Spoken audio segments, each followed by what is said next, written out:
बिस्मिल्लाहिर्रहमानिर्रहीम। अस्सलाम वालेकुम। शुएब चाचू चैनल के साथ सैयद शुएबुद्दीन हाजिर है। मेरा ये आज दूसरा प्रोग्राम है। पहले में मैंने इमरान खान को उनके कुछ दावे और वादे याद कराए थे।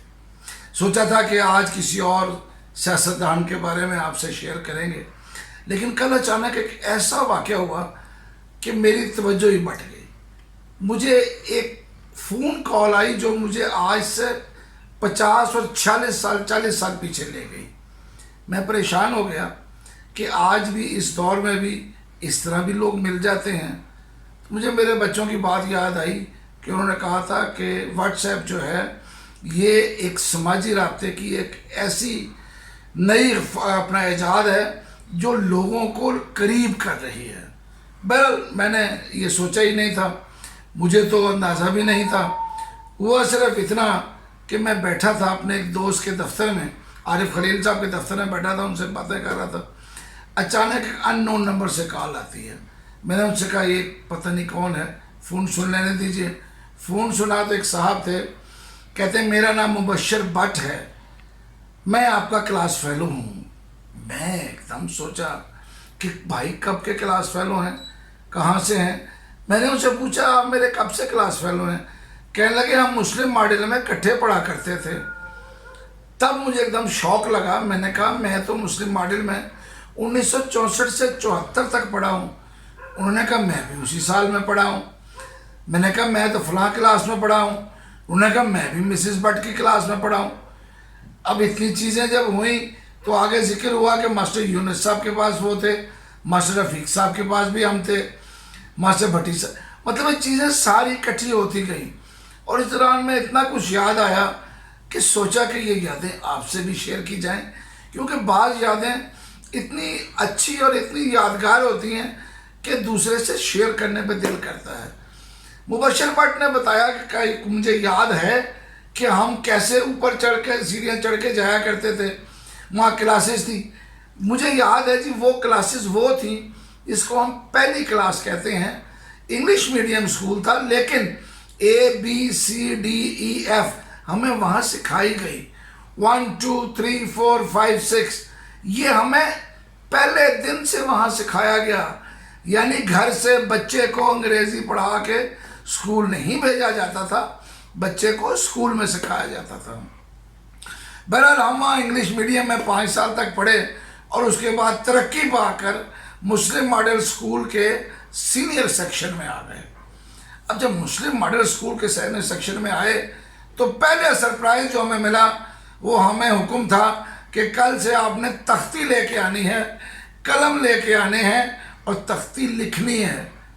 हमारे तो छक्के छूट गए कि ये हमें क्या कह दिया गया। बहरहाल जी मरता क्या ना करता, स्कूल से निकले, बड़े भाई से कहा जो मुझे साथ लेके घर जाते थे कि जी ये ऑर्डर हुआ है। वहीं से उर्दू बाज़ार से तख्ती भी खरीदी, पेंसिल भी खरीदी, गाची भी खरीदी। घर चले गए, वालिदैन परेशान हो गए कि ये क्या है। बताया कि जी ये होगा। उसी ने बशर ने फिर एक और याद कराया कि जहाँ हम तख्ती लिखते थे वहाँ हमारे अंग्रेज़ी के टीचर अब्दुल रशीद साहब गखड़ मंडी से हमें लाहौर पढ़ाने आया करते थे रोज़ाना सुबह रेलवे की ट्रेन पे। जी हाँ, रेलवे की उस ट्रेन पे जो कि आज अगर महीने में 30 दिन कोई उस्ताद आए तो इंशाअल्लाह 29 दिन वो दोपहर को उस पर पहुँचेगा जब आखिरी पीरियड हो रहा होगा। वो हमें रोज़ाना सुबह पढ़ाने के लिए बर वक्त पहुँच जाया करते थे। ये है वो याद, वो रेलवे जो आज की साल में है और आज से 42 साल पहले कितने अच्छे हालात में थी। ये है हालात। बहरहाल वहाँ गुफ्तगू में हमें याद आया कि हम वहाँ से स्कूल के वक्फे के दौरान स्कूल के बाहर क्या कुछ हमें मैसर आता था। आजकल के बच्चों को वो चीज़ें शायद उस समय से बेहतर मैसर हो। हमें वहाँ पे 2 आने का नान, जी 1 रुपए के 8 नान, 2 आने के नान के साथ चाचा छोले चिकड़ वाला मुफ्त में चने दिया करता था जो हम उस नान के साथ खाया करते थे। उस चाचे के साथ ही एक भैया की हलीम की रेहड़ी भी थी जो कि 2 रुपए की प्लेट हलीम की और 2 आने का नान दिया करता था। लेकिन हम अगर उसे रिक्वेस्ट करते कि स्नान के ऊपर हलीम लगा दो, तो ऐसे लोग भी थे जो हलीम नहीं खरीदा करते थे और भैया अपनी हलीम की देग के अंदर चमचा फेर के उनके नान के ऊपर उनको नान बना देता था। वो लोग उसको शवारमा समझ के खा जाया करते थे। ये वो वक्त था जो आज नहीं है। वहीं पे हमें रसगुल्ले वाला, रसमलाई वाला एक डब्बे में लेके आया करता था। मुझे वो रसगुल्ले आज भी नहीं भूले। आज तकरीबन 50 साल हो गए वो रसगुल्ले छोड़े हुए, लेकिन आज भी याद आता है कि क्या वक्त थे, क्या अच्छे वक्त थे, कैसे कैसे हम वहाँ पढ़ते थे। मुझे मुबशर भट्ट ने याद दिलाया तो मुझे भी याद आया कि हम बैंड की क्लासेस में, पीटी की क्लासेस में और खटक डांस की क्लास में भी इकट्ठे थे। हर साल स्कूल के जो मुकाबले हुआ करते थे उसमें इकट्ठे जाया करते थे। आज मुझे को खटक डांस करने का है, मुझे तो पंजाबी डांस भी नहीं आएगा, लेकिन मुझे उस वक्त वो खटक डांस करना पड़ा था जब मैं स्कूल में था।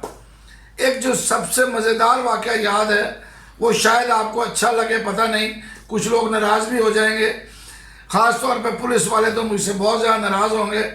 हम स्कूल के अंदर मौजूद मस्जिद की छत पर बैठकर फ़ारसी की क्लासेस पढ़ा करते थे। एक दिन नीचे से किसी शख्स के ज़ोर ज़ोर से चिल्लाने की आवाज़ आई। हमने खड़े होकर दीवार से देखा तो एक शख्स को बरना करके एक तकरीबन 14 या 16 नंबर के अपना चमड़े के छितर से उसकी धुनाई हो रही थी। हमने ऊपर से पुलिस वालों को आवाज़ें लगा दी, बच्चे ही थे। हमने छिल्लड़ छिल्लड़ छिल्लड़ कहा। उसने फौरी तौर पर डीएसपी ने एम ए अजीज साहब को, जो हमारे हेडमास्टर थे, कॉल की कि हमारे साथ ये बदतमीज़ी आपके बच्चे कर रहे हैं। हमें नीचे बुला लिया गया। एम ए अजीज साहब ने कतार में सबको खड़ा कर दिया। मुझसे पहले जो 15-20 बच्चे थे उनसे पूछा, उन्होंने झूठ बोल दिया, ना कर दिया। एम ए अजीज साहब मेरे पास आए और मुझे उन्होंने एक सवाल किया। उन्होंने कहा, तुम सैयद मोमिनुद्दीन साहब के भतीजे हो ना, हकीम सैयद अमीनुद्दीन साहब के भतीजे? मैंने कहा जी मैं वही हूँ। कहते फिर तुम झूठ तो नहीं बोल सकते, बताओ क्या हुआ था। मैंने उनको पूरा वाक़या सुना दिया।